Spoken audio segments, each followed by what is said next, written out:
And this is the irony of ironies. Ready to take up arms on behalf of Saudi Arabia is the US. Donald Trump called the drone strikes the 9/11 moment of Saudi Arabia.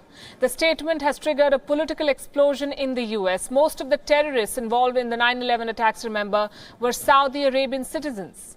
In fact, Riyadh has been accused of being the global epicenter of terrorism. Saudi Arabia funds radical Islamist ideologies like Salafism and Wahhabism, which continue to threaten peace around the world. And now the chickens seem to be coming home to roost.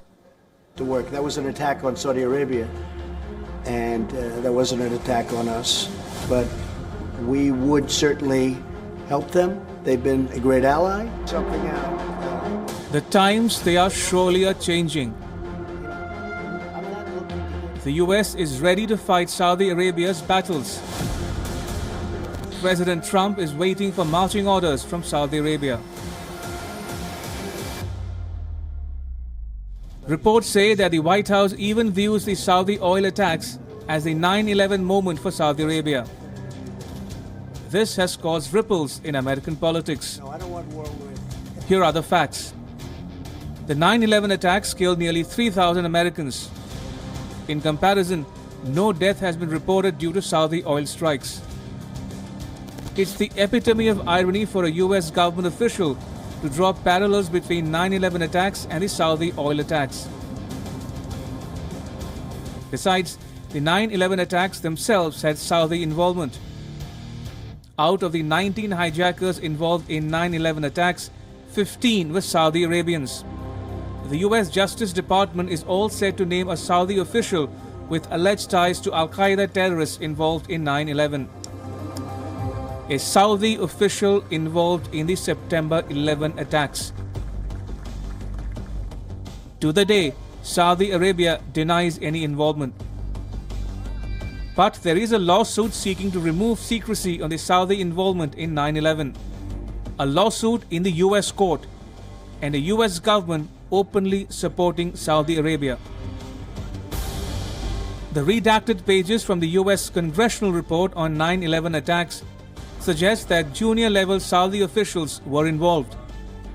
US government's very own report, File 17, connects Saudi Arabia to the hijackers.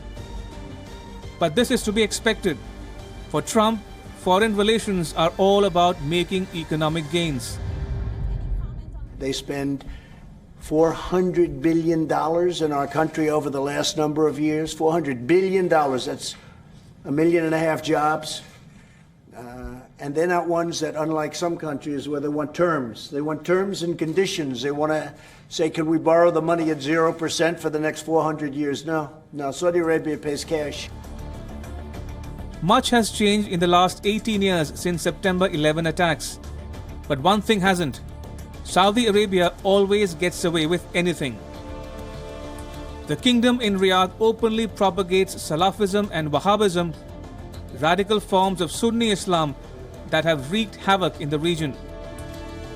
And the trail of the wreckage runs deep.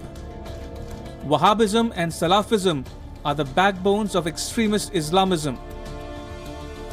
They form the ideological basis for terrorist movements such as Al-Qaeda, Islamic State, Al-Nusra, Afghanistan's Taliban and Lashkar-e-Taiba.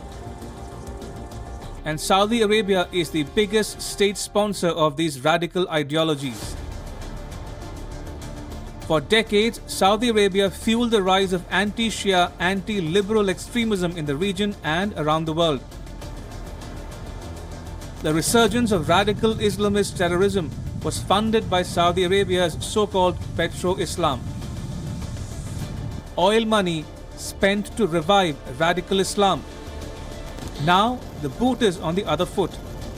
Saudi Arabia's own oil facilities are under attack. The home of radical Islam under attack. You reap what you sow. That proverb holds good even for Saudi Arabia. And even if the world's biggest power is waiting for orders from the kingdom.